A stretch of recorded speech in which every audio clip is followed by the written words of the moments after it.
1 year. Sue Palmer still around? She is in Jacksonville lab. She used to do firearms. Sue Comer? She's there. Oh, if she was firearms, then she's probably retired. That's where I've dealt most of the past 30 years. Showing my age.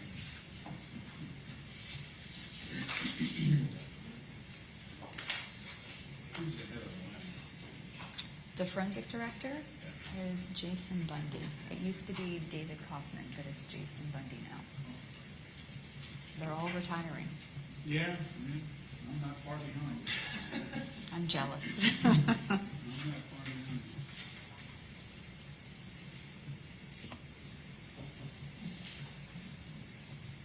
Is the lab still in, is it Livingston?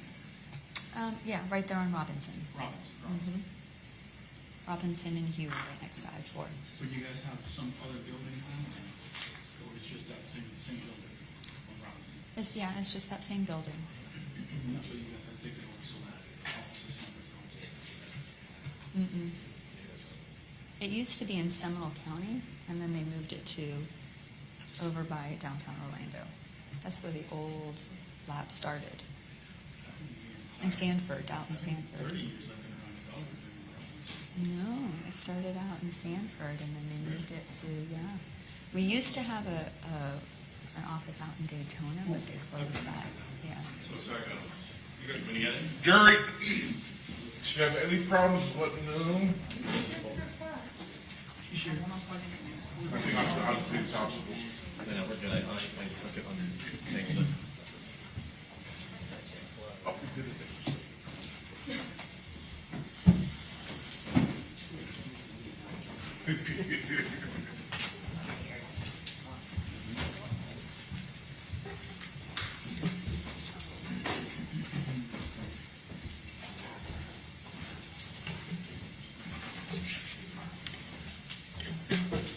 All right, jury's present. Seated, you may be seated. Folks, I'm cold. I'm assuming some of you are cold. As I told you in jury selection, I don't control the temperature in this courtroom. And I'm told that whatever controls the temperature is broken. So, wear socks, wear a parka, wear gloves, whatever it takes to keep yourself warm. Give me 1 second. That's when I got my plate off. You may proceed. Thank you, Your Honor. Good morning, Ms. White. Good morning. Reviewing one of your laboratory reports of August 18th, 2017, do you have that report with you? August 18th, 2017, I do. In that report, it appears that you were analyzing a couple of samples.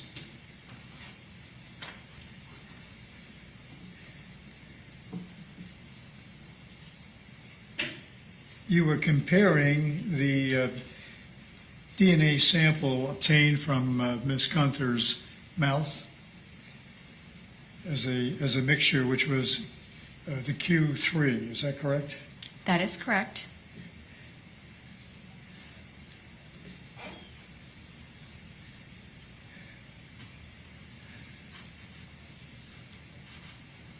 And then is it correct that you were also comparing the other sample that was provided from the results of the beer can and cigarettes? The cigarette and beer can? In the report I issued in August 18th of 2017? Yes, or a report thereafter. I mean, did you analyze those together? No, they were not. The August 18th of 2017 is when I did the re-exam on the oral swabs, and almost 2 years later, September 14th of 2019, is when the cigarette butt and steel reserve beer cans, Q24 and Q25, were submitted for comparison purposes. Okay. Did you have both of those samples with you at the same time when you were making that comparison? What do you mean, which samples? Well, the DNA swabs that you were testing, including the oral sample from Ms. Gunther.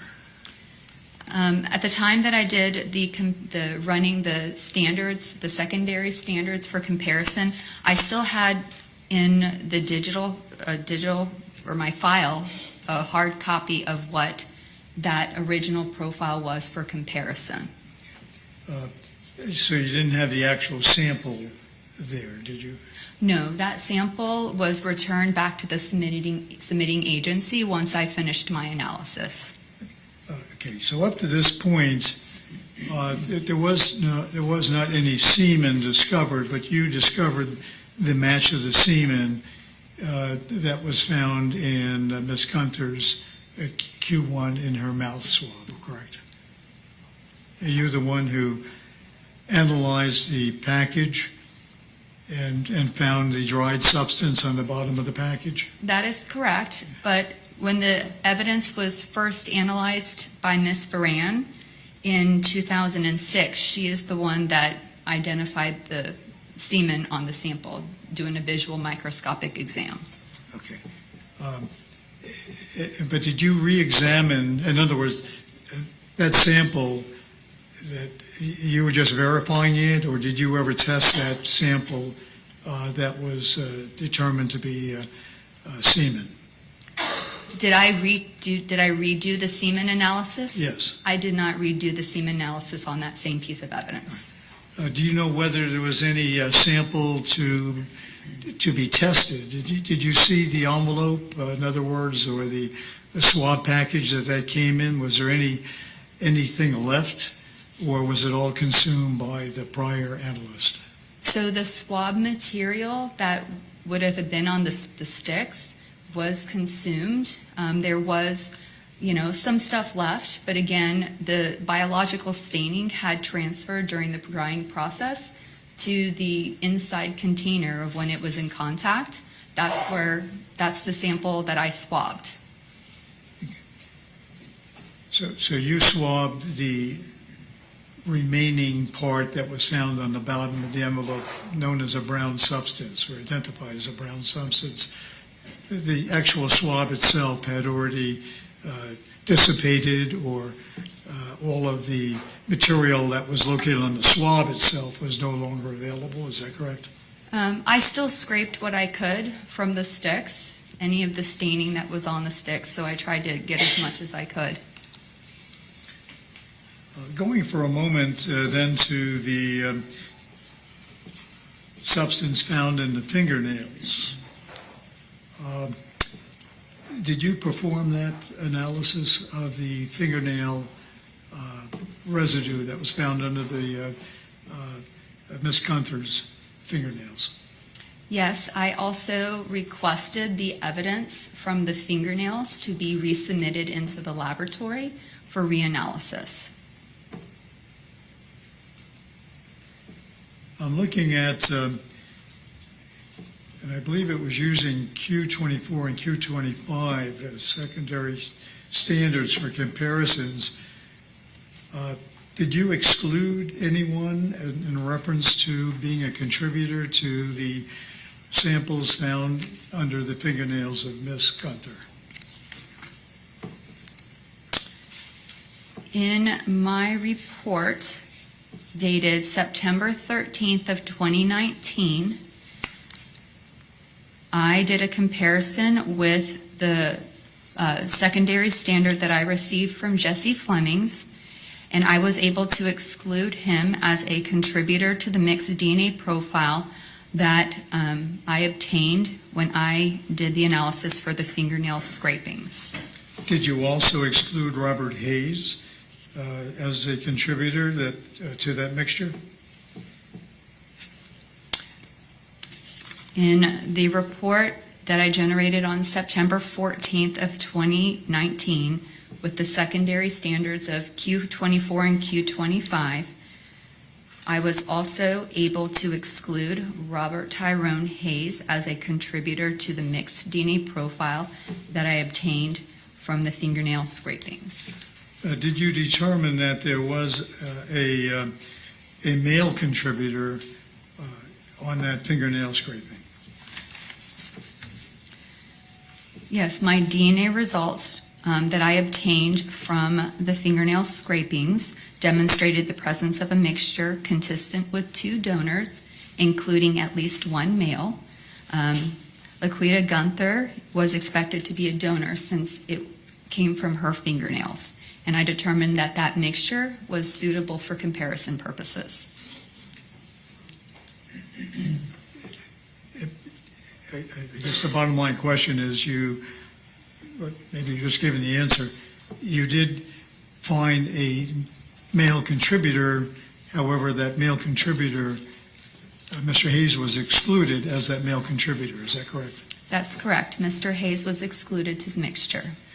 Now, what process or procedure were you using? The advanced procedure that you talked about, where you can come up to, I guess, 23, profile hits. What procedure were you using to examine those fingernails? Could you use something more advanced?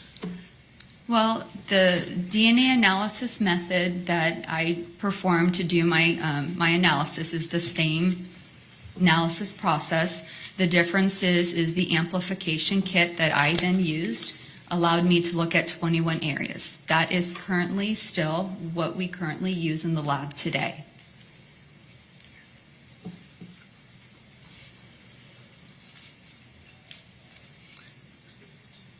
Now, we talked a moment earlier, you gave some testimony about the length of time that semen can remain in someone's body. Were you familiar with the weather conditions out at the Gunther scene back in December 25 and 26 of 2005? I was not. Were you, with the fact that it was damp or cold or anything of that nature having to do with weather conditions affect the half-life of semen in someone's body? I do not know what the weather conditions would do. Okay, so in your scientific analysis, where you indicated a period of time, that isn't based on any scientific knowledge, is it? Yes, so there are scientific articles out there that do demonstrate the expected time that we would expect semen to persist.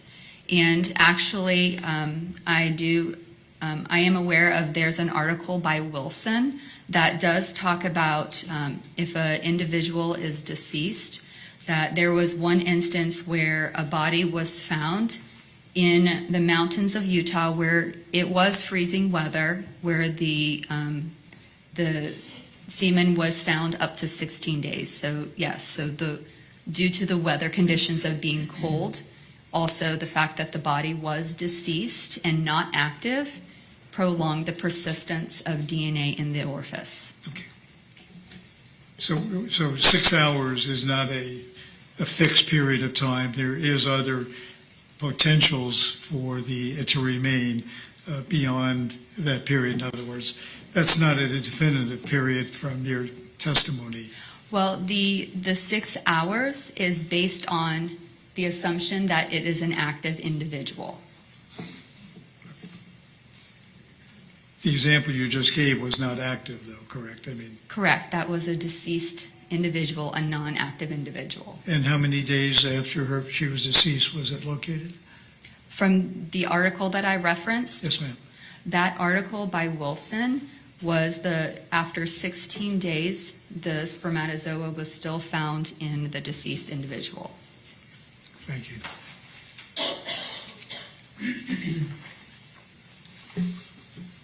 And it was found in the vaginal cavity. and we were talking about the oral, so I just wanted to clear that.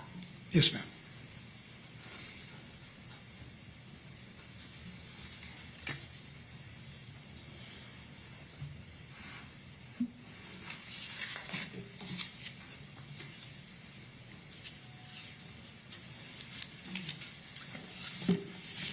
May I just confer with my co-counsel a moment, Your Honor? Okay.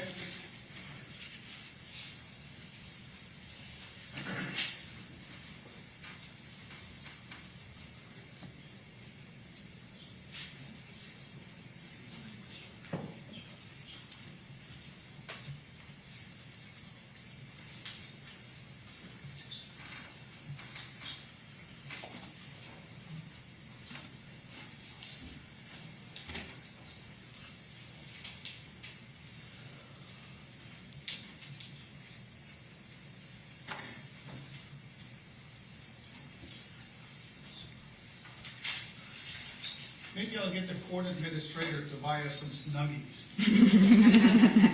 Right over there.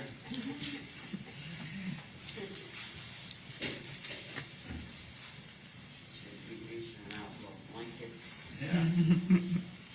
I have one blanket, that's all I have.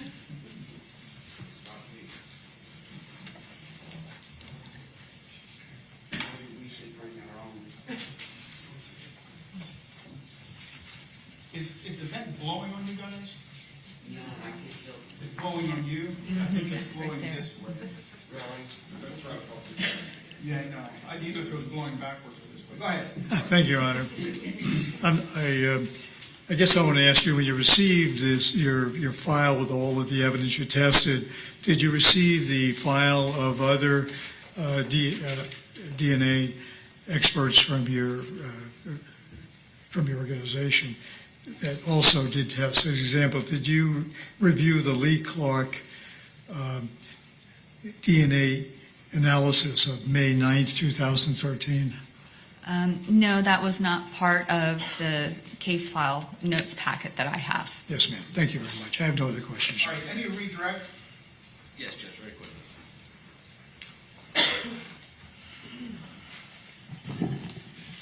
Just to clarify a couple points brought up by the defense.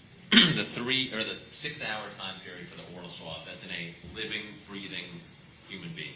An active individual. One that can drink, spit, swallow, all those types of things. That is correct. And if that person is deceased, that's what you were talking about with the article, that it can persist longer because those normal functions of the body cease. Correct. And that article, it was referencing what they saw in the vaginal cavity, which we know persists longer in active individuals. So that's why I wanted to clarify that that article referenced the 16 days in the vaginal, and we've been discussing the oral cavity.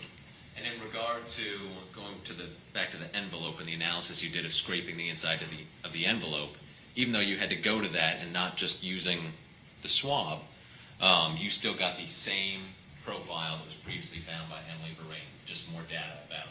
That is correct. The technology itself doesn't change. Just like cell phones, when they upgrade your cell phone, they don't expect everybody to have to go out and get that new latest cell phone to talk. Just because you have an old one, calling and texting still is the same technology. So the technology, the areas that we test do not change. That's why technology can improve. Thank you, ma'am. I have no further questions. Anything else? No, Your Honor. Rita, what is the excused state? Yes, Your Honor. Defense, can she be excused? Yes, Your Honor. I think we free to go. Be careful, Steph. All right, just Judge, she's going to be subject to recall for potential trial case. Oh, okay. So you're still subject to the subpoena, just keep in touch, okay? Scrappy files. thank you. Yes, ma'am. I do appreciate that.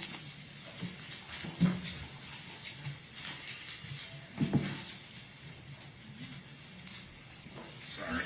No, Yep. you're good. Yep. Thank you. All right, state your next witness. Steve will call James Evans.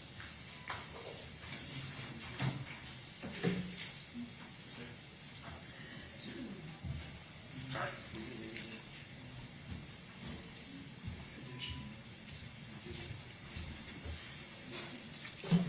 You'll come forward, please. Come forward.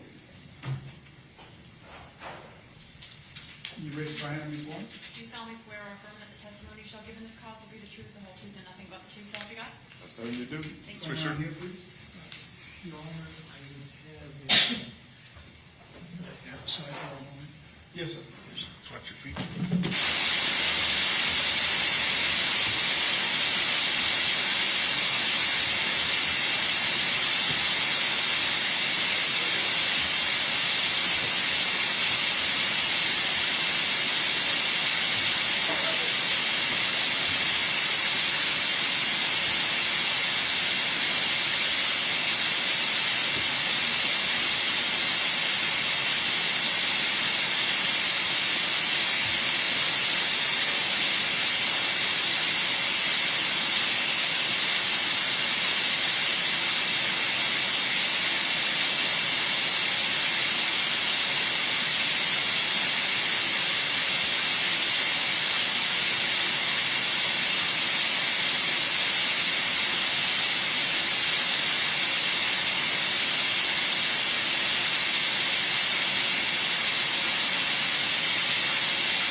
Make sure you speak loud and clear into the microphone so they can hear what you have to say, okay?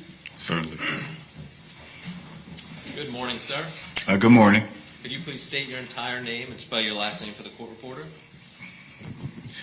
Yes, good morning to the jury. My name is James Keithan Evans. Spelling of my last name is E-V-A-N-S. And Mr. Evans, where are you employed, sir? I'm employed with the Palm Beach County Sheriff's Office. What do you do for that agency? I work in the Homicide Division How long have you been in the homicide division, sir? for about 14 years now. And how long total with the Palm Beach County Sheriff's Office? My official date of hire was November 27 of the year 2000. Were you anywhere else before Palm Beach, or is that your only law enforcement employment? That's my only employment. Now, back in 2019, fair to say you were in the homicide division then as well? Yes, I was. At some point in 2019, did you become involved in the investigation of the murder of Rachel Bay? Yes, about May or June of 2019, I believe. And we're going to focus on each area of your involvement, but just generally, what did you focus on in terms of that investigation? Well, my involvement consisted of authoring a series of search warrants. I facilitated an interview with Mr. Hayes. I conducted a background investigation, and I authored a probable cause affidavit. Let's talk about that background you did of Mr. Hayes. Through various resources, were you able to determine, his movements over the years? Yes. And could you tell the jury a little bit about what you found? From 2000 to 2006, my background investigation highlighted that Mr. Hayes lived in Daytona Beach, Florida. He attended Bethune-Cookman College. After college in 2006, he moved back to Palm Beach County, where he remained until 2008. From 2008 to 2010, he moved to Charlotte, North Carolina. And I believe beginning about December of 2010 to May of 2012, he moved to Atlanta, Georgia. And after May of 2012, he moved back to Palm Beach County. And doing this background on Mr. Hayes, were you able to also locate phone numbers he had throughout the years? Yes. And was one of those phone numbers that Mr. Hayes had throughout the years a phone number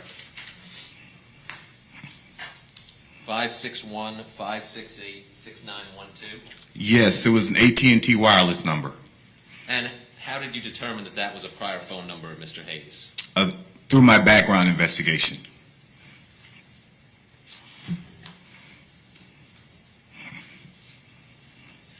In the background of Mr. Hayes, where was he living when Rachel Bay was killed?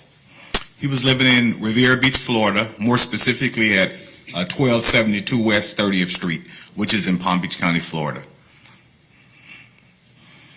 Now, did you do a pretty significant amount of work in this case related to analysis of cell phone records? Yes, I did. Before we go into those records, let's talk about your experience with them. Do you have training and experience regarding cell phones, how they work, and how cell phone companies maintain their records? Yes, I have extensive training and education and background in geolocation analysis as far as interpreting, analyzing, and mapping cell phone data. Can you describe for the jury, based upon your training and experience, how cell phones generally work? Well, basically, the cellular network is made up of a large number of what we call cell sites, but in normal everyday language, you would call them a cell tower. And these cell sites are placed in a specific geographical area. A large number of them, in fact, are placed in respective geographical areas to provide network access for customers. Wireless carriers obviously make money selling network access to their customers. So the first air interface that a mobile device is ever going to have with the network is between the cell phone and cell site or cell tower. The phone and the cell site both transmit and receive the radio frequency signals. The cell site is the signal that's broadcasted from the cell site provides coverage to a certain geographical area. So is it fair to say, more or less, with cell phones nowadays, your phone is in constant communication with towers? As long as the phone is powered on and connected to the network, it could be connected or in idle mode. Your phone is always periodically sending registration information, but let's say you're not in a call, like I have my phone here. My phone is powered on, it's connected to the network. It's still evaluating the quality of all available radio frequency signals. So if I receive an incoming call, incoming text, incoming email, the network knows where, my phone knows which cell site to route that transmission to. And are you familiar, based upon your training and experience, how cell phone companies retain that data, so the data related to a particular phone number and a particular phone? Yes. And based upon the data that's retained by the cell phone companies, are you able to, or with that data, are you able to use programs to actually track or locate the general area of that phone based upon the data? Yes, they obviously maintain data for business purposes, for billing purpose and some type of transactional log, but they also maintain these records for operational and optimization purposes. It's important for the wireless carriers to know that their network is operating as efficiently and effectively as possible.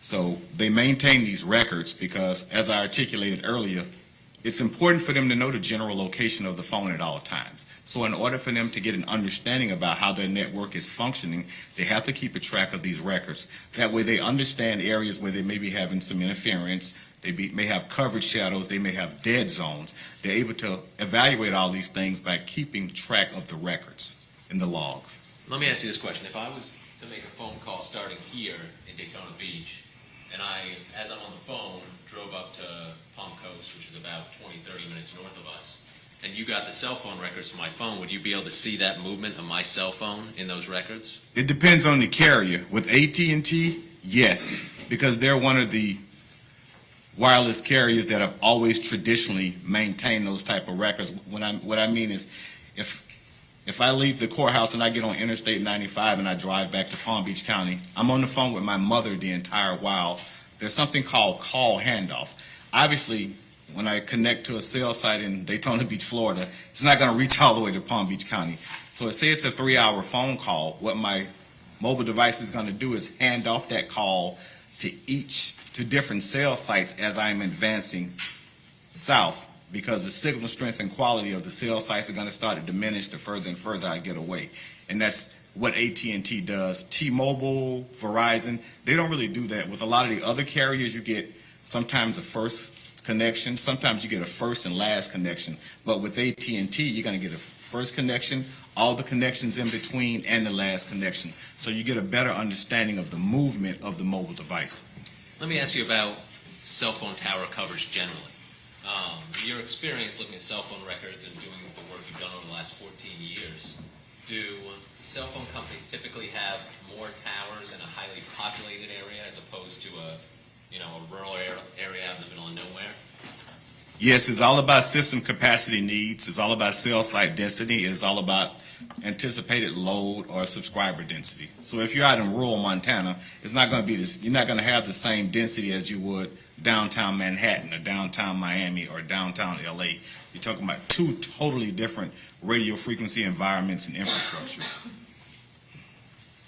And let's go now to talk about your work in this case in particular. I want to go over some records that you sought out and received. Did you get multiple records, both cell phone records and Google records related to Mr. Hayes? Yes. And did you get those through search warrants? Yes, I did. And did that include the phone number I already discussed about, the 561-568-6912 number? That's correct. And the records you got related to that number, did you get historical data? Yes, I did.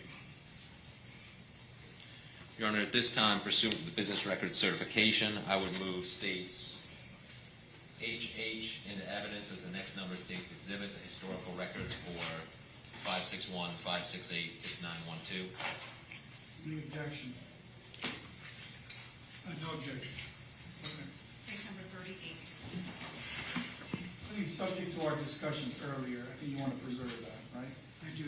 Okay, yeah, subject to our discussions earlier, the animal admitted this evidence. Did you also get from AT&T data known as time on tower data? Yes. Can you describe to the jury what time on tower data is? This is what I talked about earlier, is all those intermittent handoffs that you would get. Before 2021, AT&T, let me back up for a second. With AT&T, they've always given us all the intermittent handoffs. What I mean is if I was to make a call and I'd be on that call for an hour, every cell site my phone communicates with, when I'm moving through the network, AT&T would provide us with that information. They were highlighted in their records. The only issue is they would never give us the specific time of that connection. Well, in 2021, they started generating a report called Time on Tower. So not only are we getting all those handoffs, they're giving us the precise time that the mobile device connected to that cell site and how long that connection was maintained. If it's a minute and a half, it will reflect 90 seconds. If it's a minute, it will reflect 60 seconds. And historically, that's not something they did. And did you receive records responsive to your request for the time on tower data related to that same phone number ending in 6912? Yes, I authored a search warrant, provided it to AT&T, and they provided me with those records. Your Honor, at this time, I would move states, I think that's II, into evidence as the next number exhibit pursuant to the business record certification, the time on tower data for phone number ending in 6912. Right. Subject to my previous motion, Your Honor. Okay, the item will be admitted as evidence. Case number 39. And sir, did you also draft a search warrant to get information for a Google account, RT Hayes 1? Yes, at gmail.com. Yes, I did. What kind of records do you get from Google, and how does that assist in any type of location information? Well, Google, we all know Google makes a ton of money through advertising and marketing. And they study our habits. And one of the best ways to do that is to track your location history on your phone, your search history and applications on your phone. Google's able to provide us with 3 types of location data: cell tower, cell site data, location data, Wi-Fi, or GPS location data. And basically what I do is I author a search warrant. You got to have some type of identifier for the phone. With Google, it's always good to have the Gmail account. You send them a search warrant with the Gmail account information. In this particular case, it was roberthayes1@gmail.com, and in response, if it's available, they will provide me with that location data. And did you get data responsive to that name, RT Hayes 1? Yes. Your Honor, at this time, pursuant to the business record certification, we would move the data responsive to that request into evidence, and it's data from RT Hayes 1 at Google. Same, No objection, subject to prior motion. item will be admitted as evidence. Now I want to go back to the first records you got, the initial historical data from AT&T. When you make that request, you draft a search warrant, you get records responsive to your search warrant. Does that include what's known as subscriber information?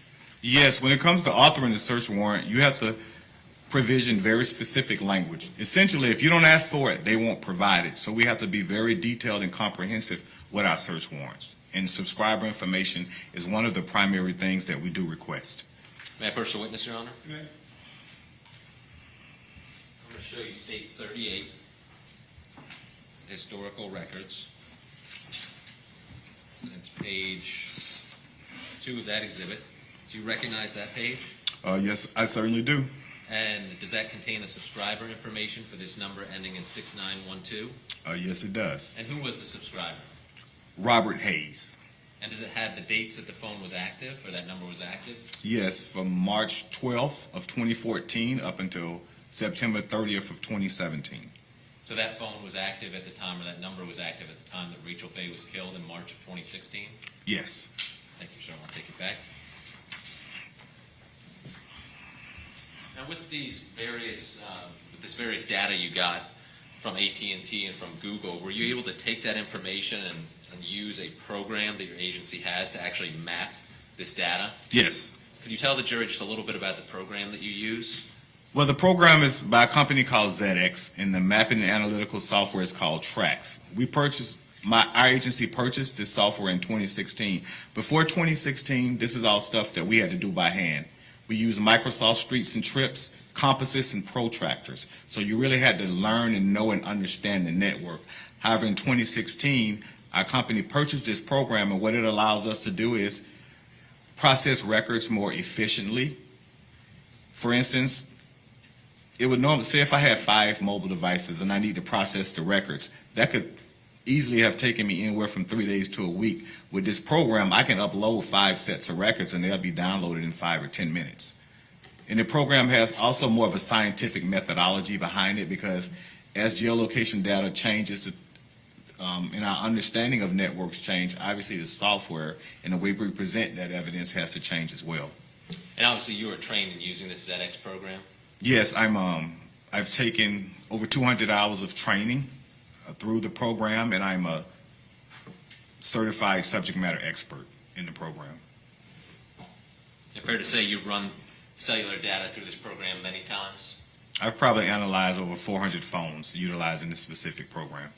And before we get to the animation from ZX that you got for this data, I want to ask you, just really quickly jumping ahead to your later interview with Mr. Hayes. During that interview, did you ask Mr. Hayes what his phone number was back in 2016? Yes, I did. And did he tell you about this 6912 number? No, he gave me a different phone number.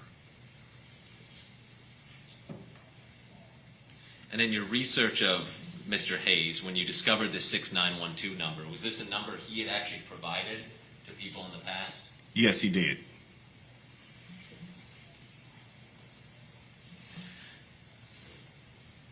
Approaching with States GG. Do you recognize the title of that CD and any initials on there? Yes, these are my initials, and I recognize the CD. Contains the animations I created. And which 2 animations does it contain? The AT&T time on tower data, and just a specific animation where I go through and highlights all the cell sites that were assessed during a specific time frame on March 6, 2016 into March 7, 2016 by the mobile device associated with Mr. Hayes. And does it accurately reflect the animations that you got from ZX when you put the data in? Yes. Has it been altered or tampered with in any way that you saw when you looked at it? No, it has not. Your Honor, I would move this item into evidence as the next number states exhibit. Any objection? Objection, Your Honor. I have no objection to the introduction, subject to my prior motion. Okay, the item will be admitted as evidence. Case number 41. Your Honor, may we approach another matter related to this witness? Okay.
Page 41, Judge.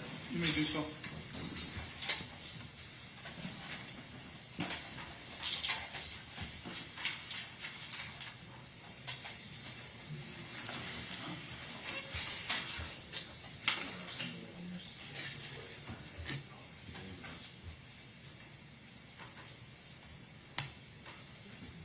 Can you guys handle the TV facing a little bit this way? We will, Judge, yes. And why don't you step down? You might want to let him out before you handle it. I don't know if you'll fit, Detective. So. Don't pull the plug. Y'all. Let's start.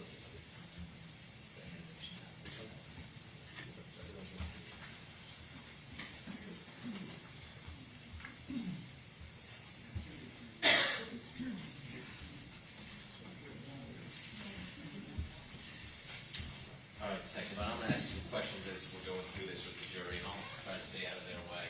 Make sure you keep your voice up, okay? Yes, Your Honor. When you do these animations, when it zooms in on Florida here in a minute, will you have and put points of interest in the animation on the map? Yes. And in this case, did you put points of interest in the animation? Yes, I did. What points of interest did you put on the animation? Mr. Hayes' residence, the location where Mr. Hayes worked, the Ramada Inn, the general area where Mrs. Bay was known to frequent in Palm Beach County, Florida, and the location where her body was discovered on March 7th, 2016. And why don't you go ahead and hit play there, Detective? No, we're not that fancy. This is in Palm Beach.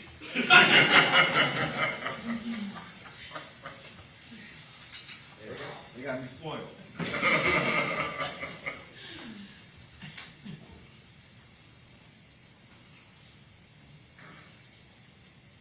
So do we see those points here now? Yes. And The area where she frequents, the Ramada Inn, and location of Mr. Hayes' residence. and these initial pink circles, what are those? It's the overlay. We refer to it as what we call the estimated handoff coverage area, or the radio frequency horizontal plane. Essentially what we're saying is that this pop-up represents the transmission, the communication between the mobile device and the cell site. It's going to give you the date and the time of that transmission, the target number, which is 561-568-6912. This is going to be a data transmission. Could be a internet connection, email activity, streaming music, streaming movies, multimedia, anything that you would use data for. This is going to be a data connection. It's going to give us the cell site that was accessed, the direction that the antenna was pointing, and how long it is. This purple that you see, essentially what we're saying is that when a transmission is made, you will expect the mobile device to be operating somewhere within that coverage area, is what that represents. And if you look here, you'll see a little lollipop-shaped thing here. That represents the actual cell site or the cell tower. And if you look, you will see these overlays are going to be pointing in different directions, and that's just reflective of the direction that the antenna is facing that's affixed to that cell site. So a cell site has multiple antennas. It can have anywhere from 0, which is an omnidirectional cell site, which radiates and receives energy in sort of a horizontal pattern. It can have 2 antennas. Say, for instance, if you're in a rural stretch of the roadway in rural Montana somewhere, and on each side of that, there's nothing but wasteland. It's not populated. They'll have antennas on each side, so it covers the roadway. Or say if you're in downtown Manhattan or something like that, you may have a cell site that has 6 antennas on it. But it's more traditional. What you see a lot is cell sites have 3 antennas. A cell site is going to provide you with 360 degrees of coverage. Say, for instance, if a cell site had 3 antennas, each sector is going to give you 120 degrees of coverage, which equals 360. And can the records you receive actually tell you which sector of a tower a phone's in? Yes, that's language that you have to provision in the warrant. We specifically ask for that information because it's impossible to do any type of analysis without that information. Now I want to ask you too, while we've got this first pop-up here, because we do see a time related to that pop-up. When you get these phone records, particularly from AT&T, what time zone is the time for? UTC, what they call universal coordinated time, and it depends on the time of year. Fall forward, spring black, I believe it is. Essentially what we have to do is, with these records here, like 3/6 of 2016, that's $2,200, which is 10 o'clock p.m. So this time of year here is gonna be -5. So when I got the records, this would actually be $5 ahead. So that's something that we always have to be conscious of. With the program, I can automatically set it to Eastern Standard Time. So when I upload the records, it's automatically, the time difference is automatically noted. So that's not something that I have to worry about. So it's just a matter of converting 5 hours forward from UTC to Eastern Standard Time. Correct. And obviously, when the time changes, then certain times of the year it goes to -4. Okay. And this call, or this communication with the tower is on 3/6/2016 at 2200. Which is 10 o'clock p.m., yes. Okay.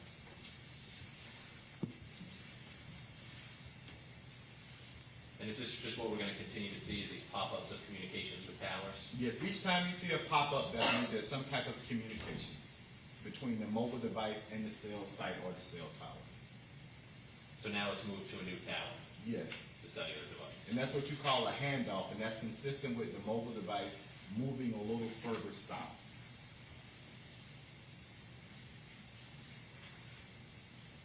We're at 10:15 p.m. now.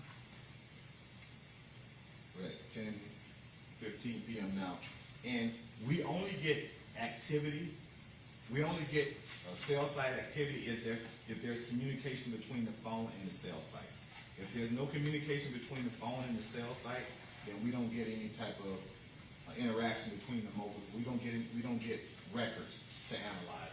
Let's say, for instance, you go to bed at night and you place your cell phone on the nightstand. Say you don't make any outgoing calls and you don't receive any incoming calls. Then there won't be any data, any mappable data reflected in the records for us to analyze, because obviously there's no network activity between the phone and the cell site. But as soon as you wake up, you call your boss to let him know you're late, or you call the school to let them know you're on the way to pick up your kids, then you'll start to see interaction or some type of transmissions going on. And it looks like the phone here has moved to another tower. Let's see what the data point is, what time it is. And is this now down in the area where radio Yes, frequency? you can see the phone has moved further south.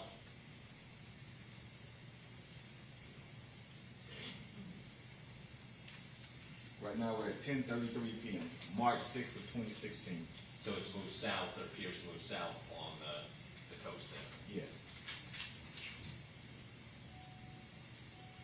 We continue to have movement. You see now the mobile device is continuing to move south. And what you see here is what you call overlapping coverage. That's one of the driving forces behind cellular technology. The network engineers design these cell sites to overlap with each other because they want to ensure you have that continuous, uninterrupted coverage. If you're traveling through the network and there's gaps in their coverage, there's a strong chance of you dropping the call. So they intentionally design the network to have the cell sites, neighboring or adjacent cell sites, that coverage to overlap with each other. Phone is continuing to travel south. And again, this is where Mr. Hayes was working at the time in Ramada Inn. Yes. What time are we at now? We're at 10:44 p.m.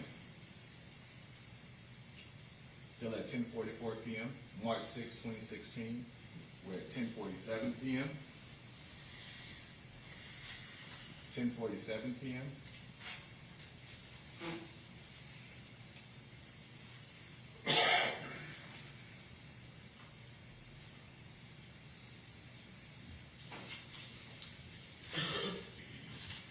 So now it's moved back to the tower it was on before, the next Yeah. tower to the north. It's essentially what the phone is doing, based on my training and education experience. It's operating within the same geographical area, and it's doing what the network is designed to do.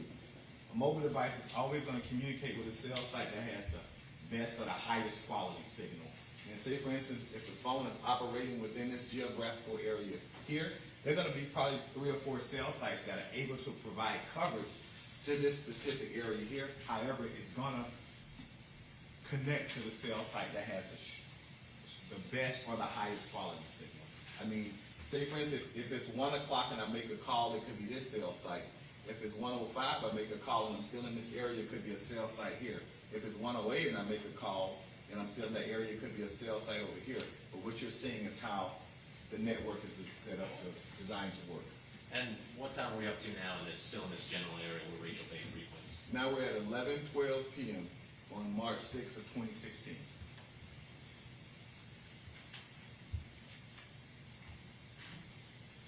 $11:13 p.m. Still at 11:13 p.m.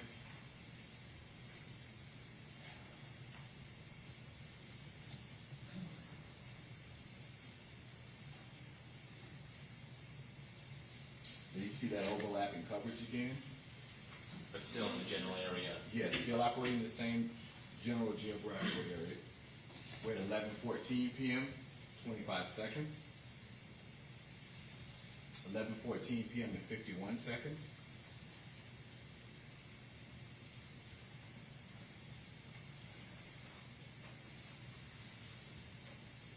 And now does this encompass the Ramada Inn directly? Yes, this is indicative of the mobile device traveling a little further west from those previous areas. We're at 11:31 p.m. and 30 seconds.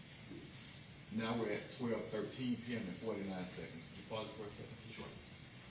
And the reason you see that jump from 11:31 p.m. to after midnight is because there, between 11:31 and the time after midnight that's reflected, there was absolutely no interaction between the mobile device and the cell site. Therefore, there's no geolocation data to map. So that's why you see that big gap. And that's a clear understanding, and it puts in perspective what I talked about when I'm talking about the interaction and communication between the phone and the cell site, creating the geolocation data for us to map. So no activity, like you're saying, for the phone for that period of time? Correct.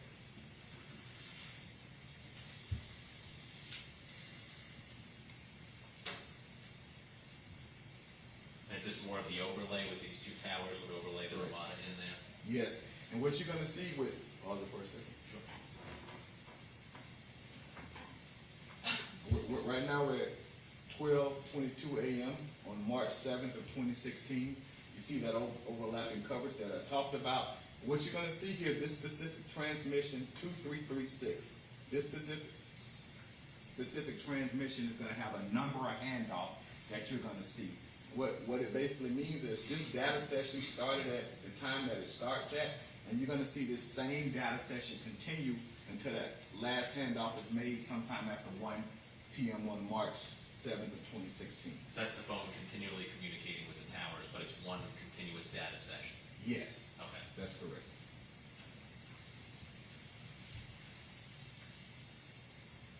It's at 12:22 a.m. and 53 seconds on March 7th of 2016.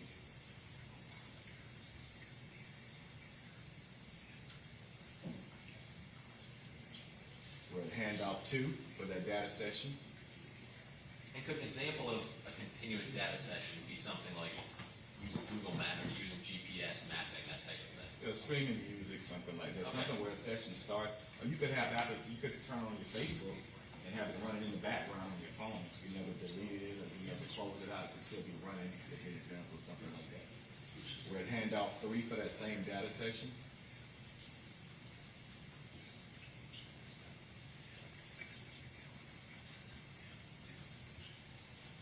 We're at 12:38 a.m. and 14 seconds on March 7th of 2016.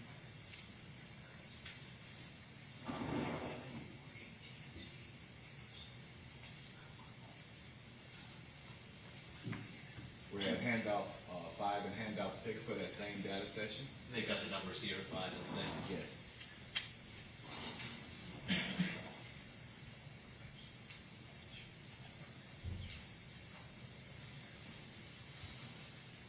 (12:46 a.m. March 7th, 2016).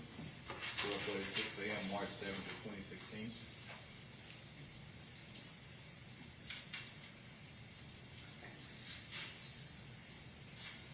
Handoff 7 and handoff 8.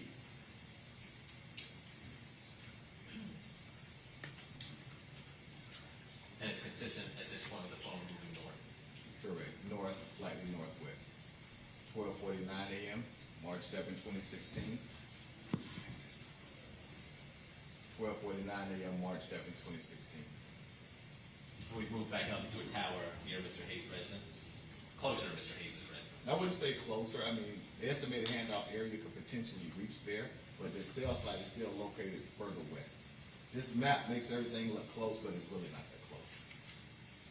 We're at handoff number 9. Is at 1:03 a.m. and 40 seconds.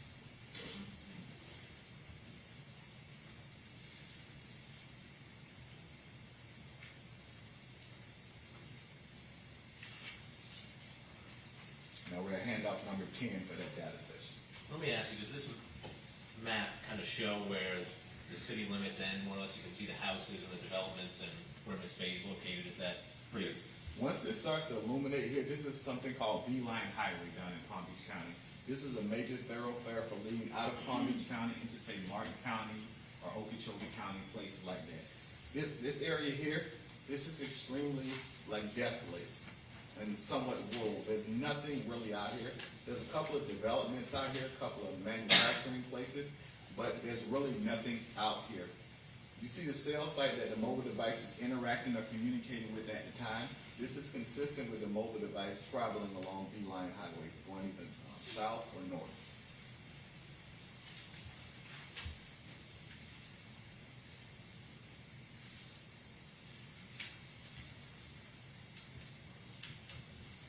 And we're at 1:20 a.m., 49 seconds, March 7, 2016.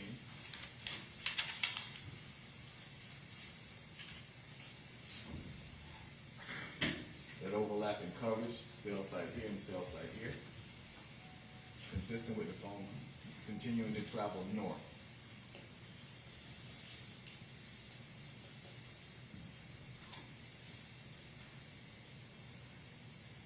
One 1:22 a.m. and 53 seconds.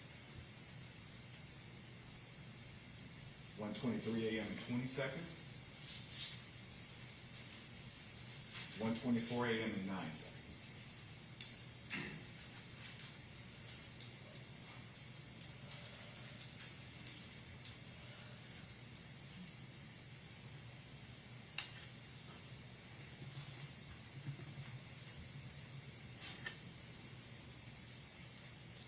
A 1:24 a.m. and 15 seconds.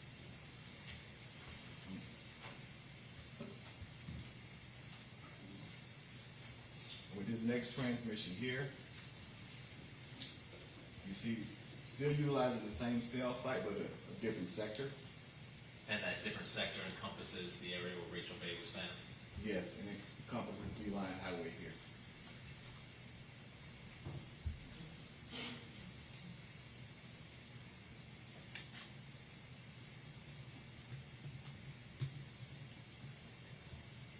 So 1:27 a.m. and 18 seconds.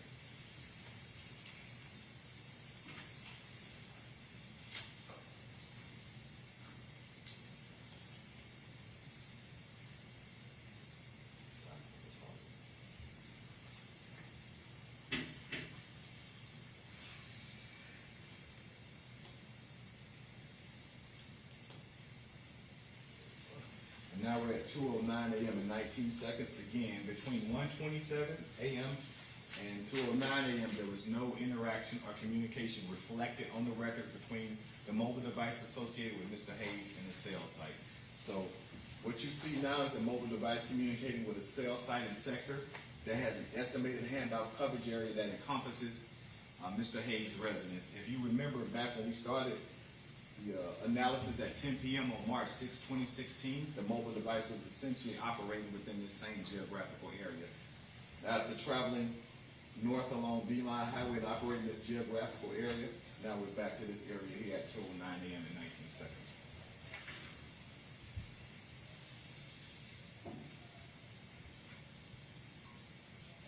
What time is that one? 2:10 a.m. and 5 seconds.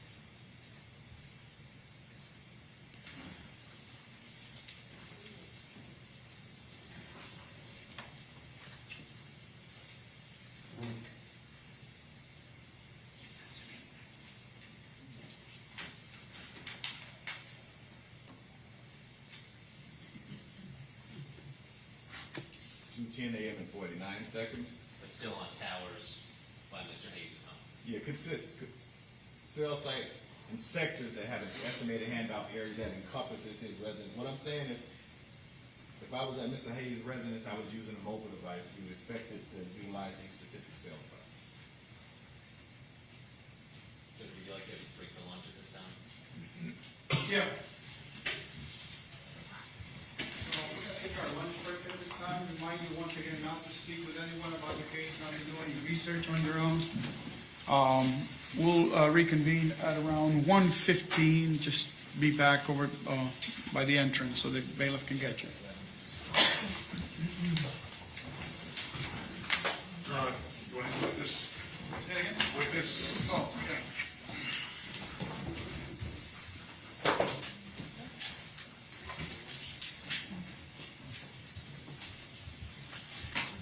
Good.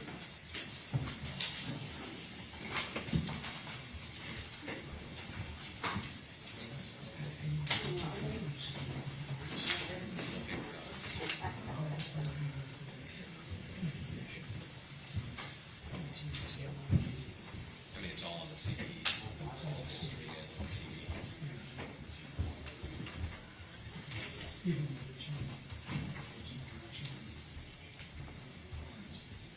Yeah, that should all, it's all on the CDs. Yeah. Okay.